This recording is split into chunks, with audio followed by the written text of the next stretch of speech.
몇 년 전에 베스트셀러를 낸 미래학자가 있습니다. 여러분 잘 아시죠? 이스라엘의 유발 하라리라고 하는 작가가 있습니다. 미래학자입니다. 근데 그분이 베스트셀러 2권을 썼죠. 일반적으로 사람들이 많이 아는 그런 책입니다. 사피엔스라고 하는 책도 있고 호모데우스라고 하는 책도 있습니다. 사람이 신이 되려고 한다, 뭐 이런 내용들이죠. 그 책에서 다루는 주제들은 그겁니다. 인간의 존재는 뭐냐, 인간은 어떤 존재냐, 또 인본주의가 어떻게 세계를 지배하는 종교가 되었느냐, 또 이런 문제를 다루고 있습니다. 그런데 아이러니컬하게도 우리가 인본주의가 꿈을 꾸고 있는데, 인본주의가 꿈을 꾸는 그 세상이 오히려 인본주의로 인해서 해결되지 못하는 그런 아이러니를 우리가 만나게 될 것이다 라고 하는 그런 내용들입니다. 다시 말해서 인본주의를 가지고 인간이 꿈꾸는 가장 높은 수준의 이상적인 세상을 기대하고 있지만, 그러나 인본주의 자체의 한계 때문에 우리는 그 세상을 결코 만들 수 없을 것이다. 이런 내용이 그 책의 얼개가 되겠습니다. 실제로 인본주의적인 노력을 우리가 많이 하죠. 어떻게 하면은 우리가 직면하고 있는 인생의 가장 근본적인 문제들을 좀 해결할 수 있을까? 인간적인 방법으로 우리가 해결할 방법은 없나? 그 책에서는 3가지 큰 과제를 얘기하고 있죠. 전쟁, 또 기아, 배고픔, 가난, 이런 거죠. 3번째 질병, 지금과 같은 이런 전염병 같은 걸 말합니다. 그러니까 전쟁이나 기아나 질병 같은 이런 문제들을 인본주의적인 노력을 통해서 우리가 극복할 수 있느냐라고 하는 그런 문제를 제기하고 있다는 것이죠. 그러나 그 책이 우리에게 말하고 있는 사실은 그 인본주의의 한계 때문에 우리는 그 이상에 도달하지 못할 것이다 라고 하는 거죠. 인간이 하나님이 되려고 하지만, 인간이 호모데우스가 되려고 하지만, 그러나 결국은 실패하고 말 것이다 라고 하는 그런 내용입니다. 어제 우연찮게 제가 저녁 식사를 하다가 TV를 켰는데 마침 무슨 영화를 하나 소개하는 뭐 그런 게 있었던 것 같아요. 여러분 혹시 보셨나요? 1917이라고 하는 영화였었습니다. 전쟁 영화죠. 그 전쟁 영화인데 보니까 젊은 사람들이 전쟁터에 나가서 수도 없이 죽어갑니다. 참 허무하게 죽어가요. 총 몇 방에 그냥 피를 흘리고 그 자리에서 죽어가는 거예요. 그 부모님들이 어렸을 때부터 얼마나 소중하게 기른 자녀들이겠습니까? 그런데 그 전쟁 때문에, 도대체 이유도 알 수 없는 그 전쟁 때문에, 누가 옳은지도 알 수 없는 그 전쟁 때문에 그 수많은 젊은이들이 전쟁터에서 유명을 달리하고 있습니다.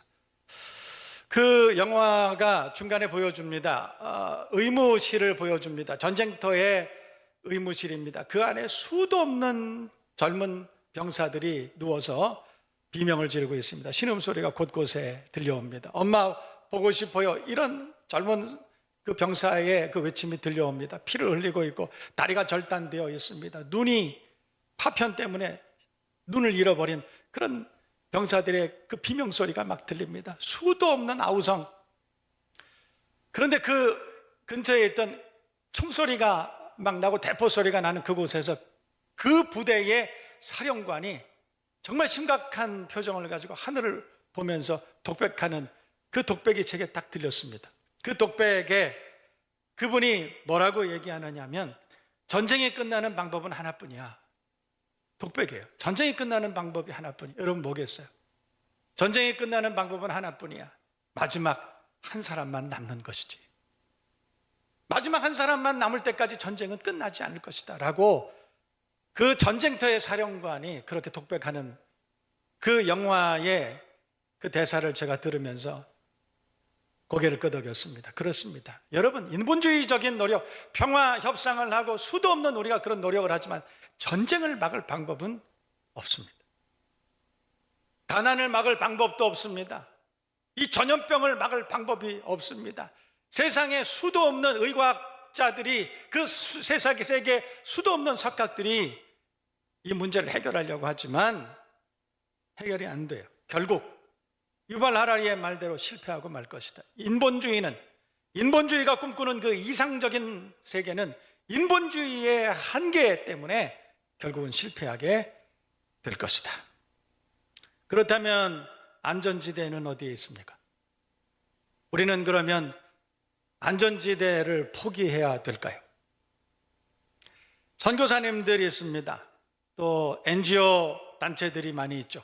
그분들은 여러분이 아시는 것처럼 아프리카나 남미나 또 동남아시아나 서아시아나 이런 데 정말 최빈국들, 개발도상국들, 제3지대 이런 데 다니시면서 절대 빈곤에 있는 분들도 있고 우리보다 좀 잘 살지 못하는 상대 빈곤국들도 있고 그런 곳 찾아다니면서 구호 활동을 합니다. 어떤 선교사님들은 그곳에 가서 학교도 세우고 고아원도 세우고 병원도 지어주고 구호 물품을 가져다가 그분들에게 끊임없이 제공을 합니다. 수도 없는 수고와 봉사와 헌신을 합니다. 의미 있습니다. 가치 있는 일이죠. 여러분, 그러나 그런 일들을 하면서 우리는 하나의 질문하게 됩니다. 그렇게 해서 저분들의 그 가난과 저분들의 그 질병에 놓여 있는 그 상태가 호전될 수 있을까? 해결될 수 있을까? 도대체 우리에게 안전지대는 있는 것일까? 그런 생각을 할 수밖에 없게 됩니다. 인생에 철들 때 그런 생각하죠. 믿음이 철들 때도 마찬가지예요. 우리 인생이 점점 철들어가면 종교인이 됩니다. 여러분, 제가 어떤 통계를 보니까 45세 이상, 50세 이상이 되면 약 65% 정도의 사람들이 종교를 가진다고 그럽니다. 그런데 어린아이 때는 30세 미만, 45세 미만은 그렇지 않다고 그래요. 그러니까 우리나라만 하더라도 45세 미만은 3명 중에 한 사람이 종교인이라고 그럽니다. 물론 기독교, 불교, 천주교 모든 종교를 다 포함해서입니다. 그런데 45세 이상이 되면 혹은 50세 이상이 되면 3사람 중에 2사람이 종교인이 된다라고 그렇게 통계를 내고 있다는 거예요. 제가 그 통계를 보면서 그런 생각이 들었습니다. 그렇구나. 사람이 철들면, 인생이 뭔지 아는 때가 되면 신앙인도 마찬가지죠. 우리 신앙인들이 어렸을 때부터 모태 신앙이라고 말하는 사람들도 있고 20년, 30년 예수 믿었다고 하는 사람들이 있는데 우리 신앙인들도 믿음에 철들면 깨닫는 것이 있구나. 뭐겠어요? 왜 많은 사람들이 어렸을 때는 종교를 가지고 있지 않다가 왜 나이가 들어가면 신앙을, 종교를 가지게 될까? 왜냐하면 살다 보면 우리가 철들면서 깨닫는 것이 있어요. 우리 힘대로 되는 게 아니구나. 우리 힘대로 되는 것이 하나도 없다는 것을 깨닫게 될 때, 그때에 대해서 우리는 절대자에게, 초월적인 존재, 절대자, 그 하나님께 우리는 드디어 그분을 경외하는 무릎을 꿇게 된다는 것이에요. 여러분, 안전지대는 없습니다. 안전지대는 인간적으로 우리가 만들어 갈 수가 없는 곳이에요. 안전지대는 오직 그리스도 예수 안에 있는 줄로 믿습니다. 하나님만이 창조주시고 하나님만이 인도자시고 하나님만이 우리의 피난처가 되시고 우리의 피할 바위가 되시는 줄로 믿습니다. 세상에 안전한 곳은 없어요. 하나님의 은혜, 하나님의 품 안에, 그 그리스도의 복음 안에만 절대 안전이 있는 줄로 믿습니다. 그래서 믿음에 철나면 더 예수를 더 잘 믿게 되고 의지하게 되는 것입니다. 여러분, 오늘 이 말씀을 우리가 함께 묵상하고 하나님만을 의지하고 그 안전지대에 영원히 거할 수 있는 하나님의 자녀를 다 되시기를 주님의 이름으로 축복합니다.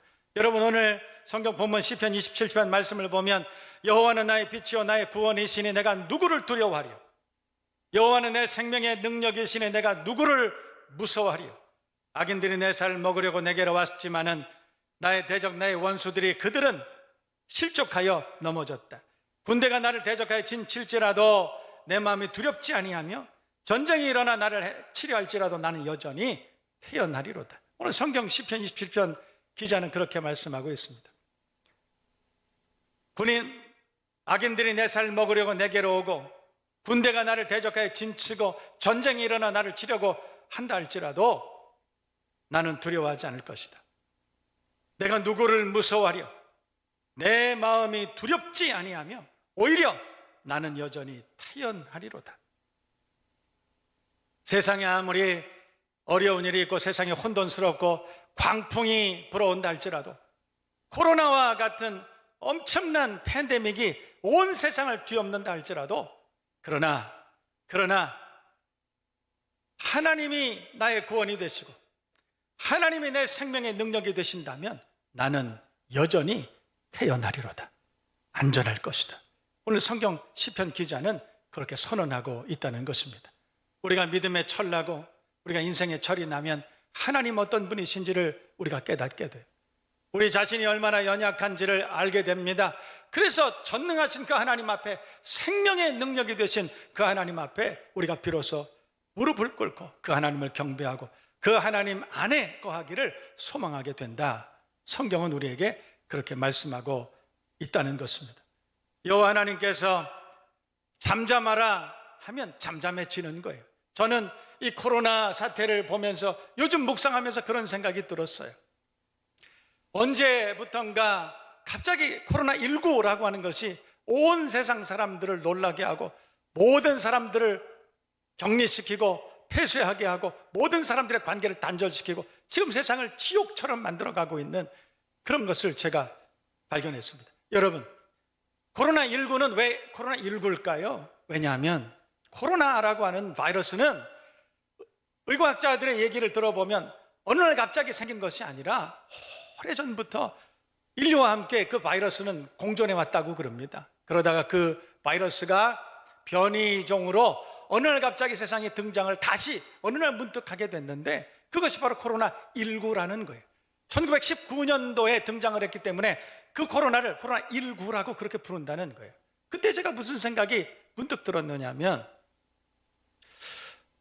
그 코로나가 오래전부터 인류와 함께 공존하고 있었는데 어느 날 갑자기 그 코로나19가 어느 날 갑자기 그렇게 생겼다면 그 코로나가 온 세상을 시끄럽게 하고 온 세상을 두렵게 하고 그러다가 어느 날 갑자기 사라지는 것은 아닐까?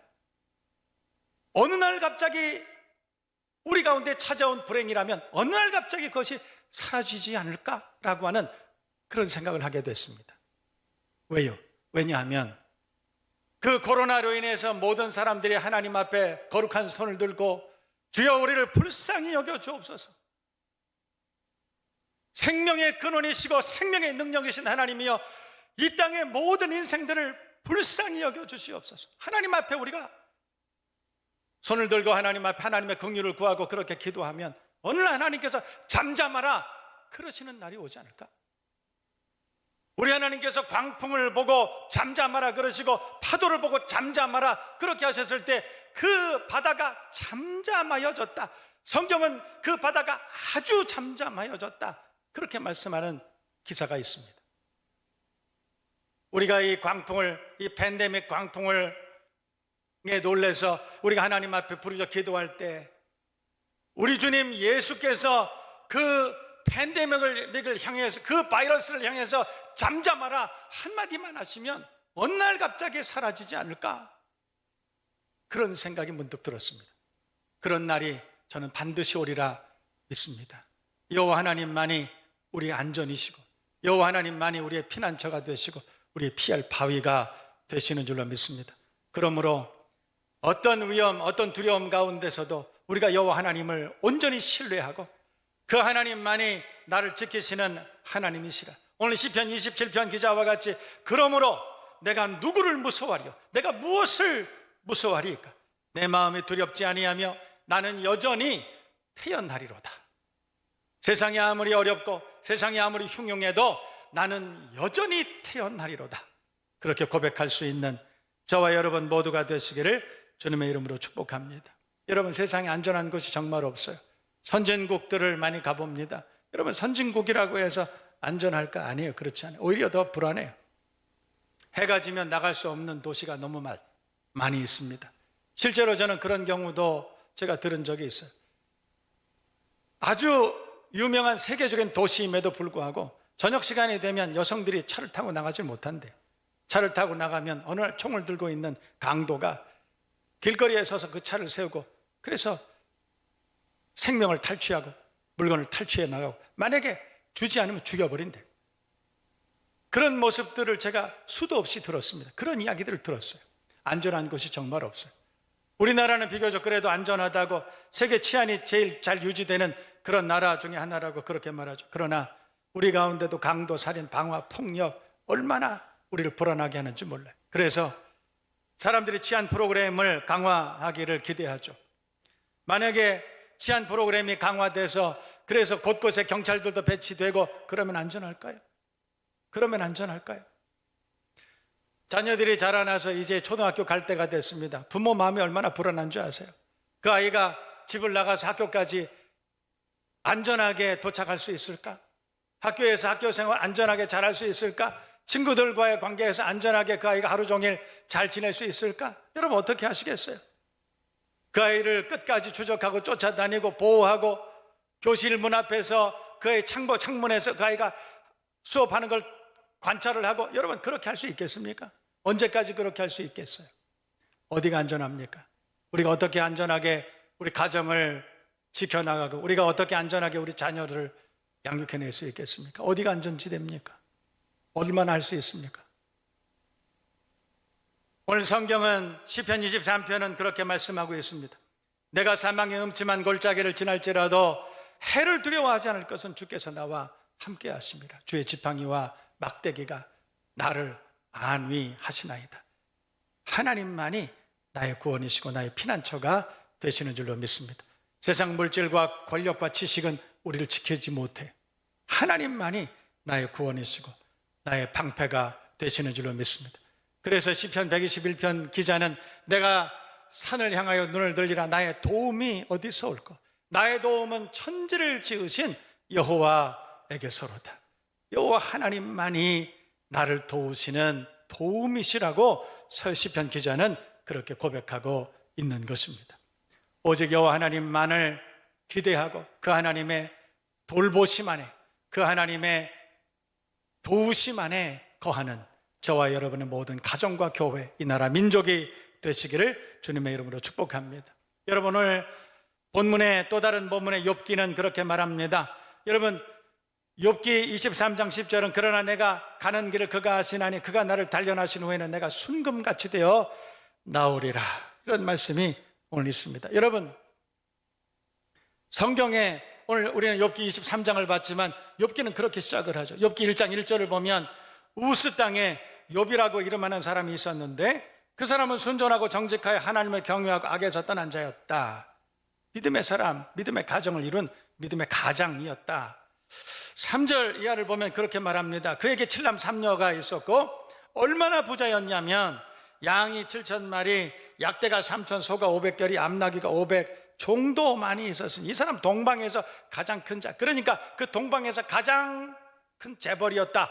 지금으로 말하면 종합상사를 이끌고 있는 세계 한 10대 부자 중에 하나였다라고 하는 그런 말과 같은 거예요.